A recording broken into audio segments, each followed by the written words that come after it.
I woke up on my couch, drenched in sweat, heart pounding.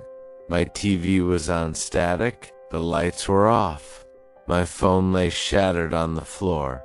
But the terrifying part wasn't the room. It was me. I didn't remember the last 14 hours.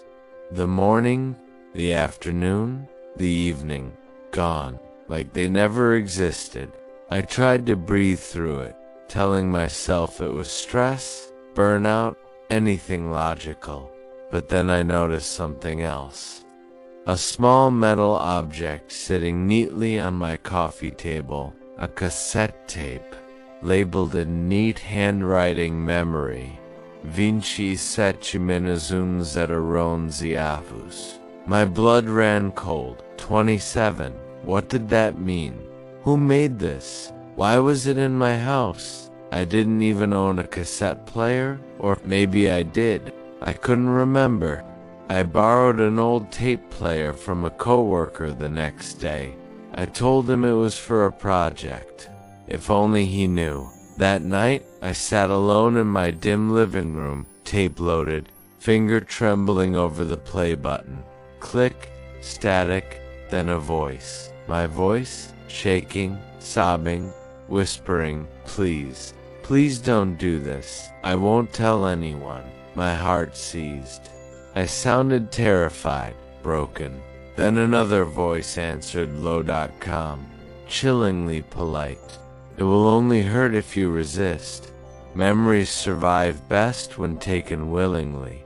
A scream mine I dropped the player. The tape kept spinning. I scrambled to stop it, but not before one last line crawled out of the speaker. Thank you, Daniel. I'll return for memory number 28 soon. Daniel, my name. He said my name. Someone had recorded me being tortured, my mind being taken, and left the tape in my home like a souvenir. A collection. I was someone's project. I went to the police. They didn't believe a word. Probably a prank, they said. Could be your voice edited, they suggested. Are you under stress? They asked. I left feeling smaller, weaker, and more terrified than before, because that same day I checked my emails and found entire inbox threads missing. Important ones, personal ones, conversations with people I barely remembered existed. My own messages felt written by a stranger. Was I writing things during my missing hours? Was someone writing them for me? Were some of these people even real? The worst part, some of the emails were me begging for help, begging someone not to come back. I didn't remember writing a single one. The collector came for me again exactly 3 nights after the first tape. I was walking home, exhausted, shaky, terrified to blink, too long scared I'd lose another memory. Taking a shortcut through a narrow alley, I heard footsteps behind me, slow, unhurried, too confident. I quickened my pace. The steps matched perfectly.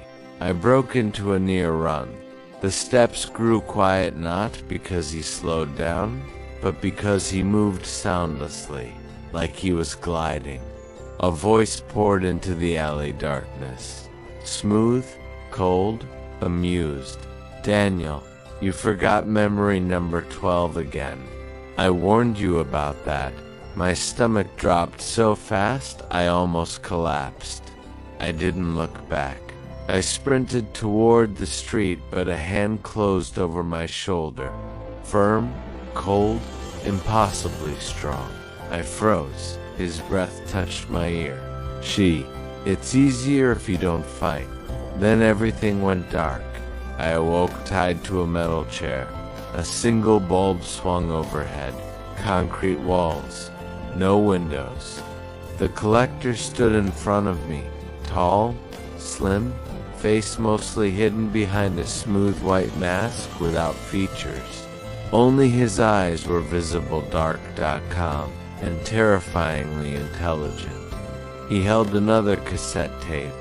Memory number 28, minus 10/14. I choked out, "Why me?" He tilted his head. "Because your mind is fragile enough to break cleanly. What do you want?" "Pieces of you." He said it gently, almost kindly. "Why? Why my memories?" He walked slowly around me, fingers gliding along the back of the chair. "Humans underestimate memories. They are power, identity, emotion. I study them, catalog them." He paused. "I take only the most vulnerable minds. They preserve best." My heart pounded so hard, I thought I'd pass out. "Let me go," I whispered. He leaned close. "I can't. You're already part of the collection." He raised a small silver device, needle thin, mechanical, humming softly. "I'll make this one gentle." The device touched my temple. White-hot burning light exploding behind my eyes. My own thoughts screaming and tearing, then nothing. Darkness swallowed me whole. I woke up on my couch again. Lights off, TV static, throat dry. Hours gone, time stolen. On the table in front of me, another cassette. Memory number 28 minus 10/14.